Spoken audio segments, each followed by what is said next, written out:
आज आपण चामखिळीच्या बाबतीत बोलणार आहोत मित्रांनो. तर सर्वात पहिला आणि आपला घरगुती उपाय राहील आपल्याला कळीचा चुना असतो आपल्या प्रत्येकाच्या घरी किंवा इझिली मार्केटला अवेलेबल असतो मित्रांनो.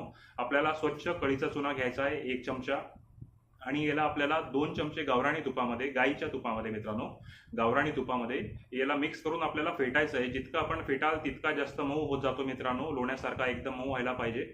आणि मी पुन्हा एकदा रिपीट करेल, 1 चमचा आपल्याला कळीचा चुना घ्यायचा आहे आणि 2 चमचे आपल्याला गावरानी तूप घ्यायचं आहे मित्रांनो. कळीचा चुना गावरानी तुपामध्ये टाकून खूप जास्त मात्रेमध्ये आपल्याला फेटायचा आहे अर्धा 1 तास तरी. जेव्हाही हा उत्तमरित्या फेटला जातो, लोण्यासारखा अगदी मऊ होतो, याला आपल्याला एक काचेच्या बरणीमध्ये किंवा एका डब्बीमध्ये आपल्याला भरून ठेवायचं आहे. आणि दिवसातनं जिथेही तुम्हाला चामखिळ वगैरे आलेला आहे मित्रांनो, तिथे एक हलका लेअर लावायचा आहे, हलका थर लावायचा आहे. 3 ते 4 वेळा दिवसातनं लावायचा आहे मित्रांनो. जर आपल्याला नाही जमत तर सकाळ संध्याकाळ तरी आपण लावला तरी चालतो, पण कंटिन्यू याला लावावा लागतो.